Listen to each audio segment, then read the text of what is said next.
a bit of pride.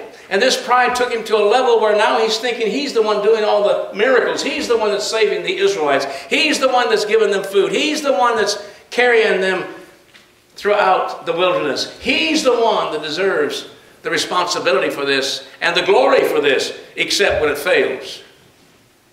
Then when it fails, it's God's fault. Ever been there?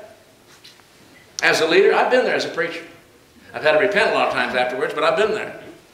I found myself thinking about the glory that I'm receiving as a preacher, the glory that I'm receiving for what I do, and after a while I'm thinking, you know, I'm just the cat's meow, aren't I? I'm really something.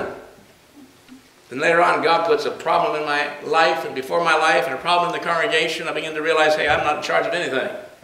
I'm just God's tool.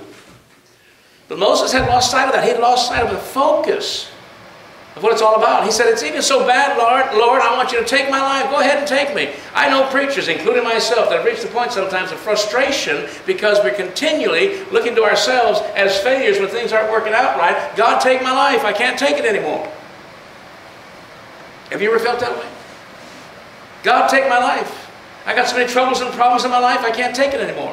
What can I do? I'm a failure. I don't seem to be able to make the right decisions, the right choices. So God, take my life. I don't want to have to face my failures anymore. Been there? Have you? Because those aren't words of a faithful servant. Those are words of a proud, arrogant person who takes the glory that God should receive until they fail and then give the blame to God which he shouldn't receive.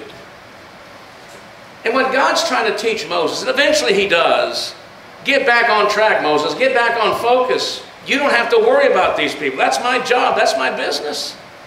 You've allowed the glory you've received as my leader to go to your head.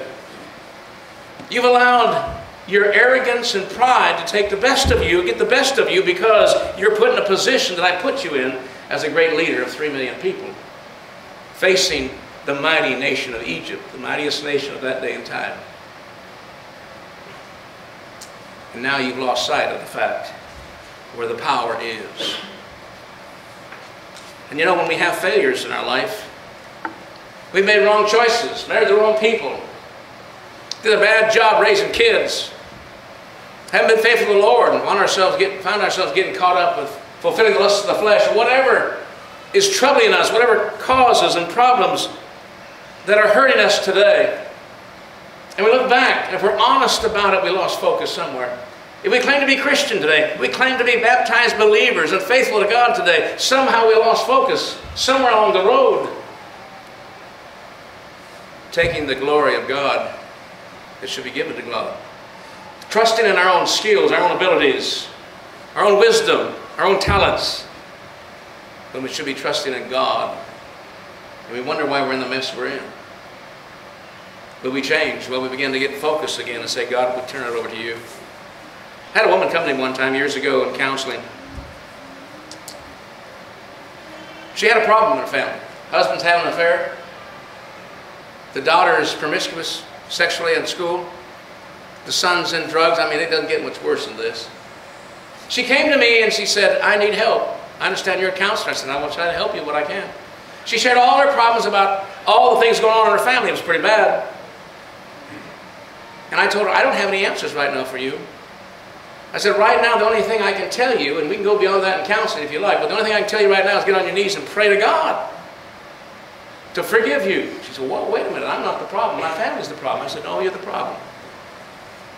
Because you're not modeling a faithful Christian.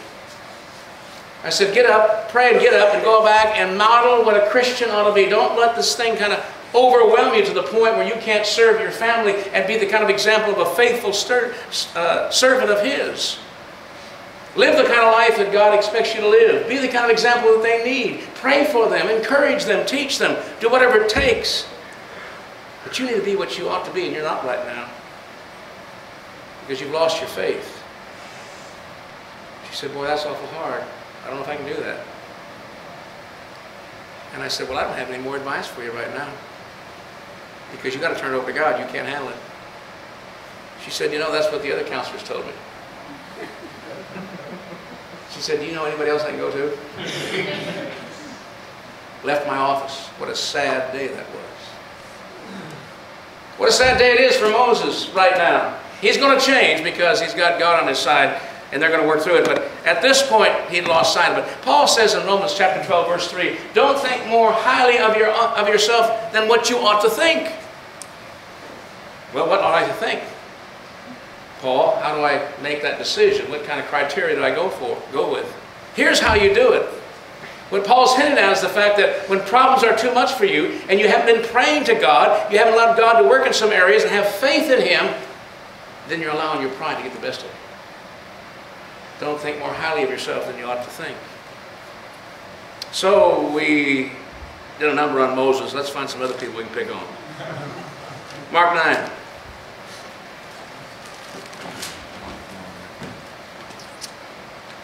You know, the disciples, I love these guys. I can identify with them. They're stumbling and fumbling around, and but you gotta give them credit. They committed their life to Jesus and left their families and homes and jobs and whatever. But they're still fumbling around. Peter's fumbling quite a bit. I mean, he opens his mouth and puts his foot in it.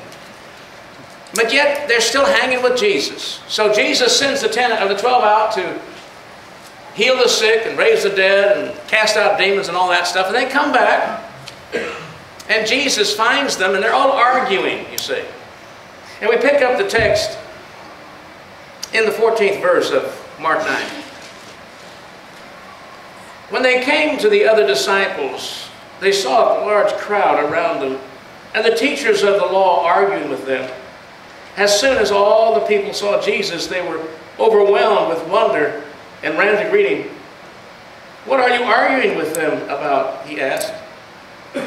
A man in the crowd answered, Teacher, I brought you my son who is possessed by a spirit and has robbed him of his speech. Whenever he seizes him, it throws him to the ground. He foams at the mouth, gnashes his teeth, and becomes rigid. I asked your disciples to drive out the spirit, but they could not. O unbelieving generation, Jesus said to his disciples. They're probably wondering, why are you beating up on us, Jesus? We did all we could. It's not our fault. I mean, you could just see it in their minds. They're human beings. I spent a lot of time looking at myself and looking at other human beings over 20 years of a practice in counseling. Let me tell you something. That's what usually human beings do, especially in our society. Why are you blaming us, Jesus? We couldn't help it. We did all we could do. It's somebody else's problem. Oh, unbelieving generation, Jesus replied, How long shall I stay with you? How long shall I put up with you? Bring the boy to me. So they brought him. When the spirit saw Jesus, it immediately threw the boy into a convulsion. He fell to the ground and rolled around, foaming at the mouth. Jesus asked the boy's father, How long has he been like this? From childhood, he answered. It has often thrown him into fire or water to kill him. But if you can do anything, take pity on us and help us. If you can, now that's a question. Jesus is saying, what do you mean if I can? Are you doubting me? Everything is possible, said Jesus, for him who believes. Immediately, the boy's father exclaimed, I do believe, help me overcome my unbelief. Ever been there? Yeah, I believe you exist, Father. I believe you exist, Jesus. But when I get into certain problems, I just don't know if you're really there or not. I don't know if you really care about me or not. I don't know if I can really turn my problems over to you or not. I'd rather try to deal with them myself. I don't know if I can trust you in that area, Lord. When Jesus saw that a crowd was running to the scene, he rebuked the evil spirit.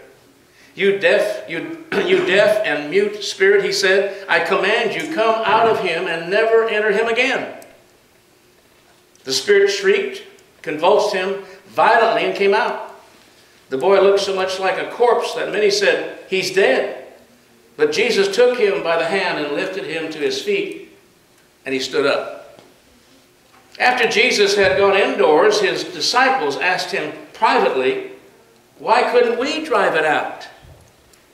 What did we do wrong?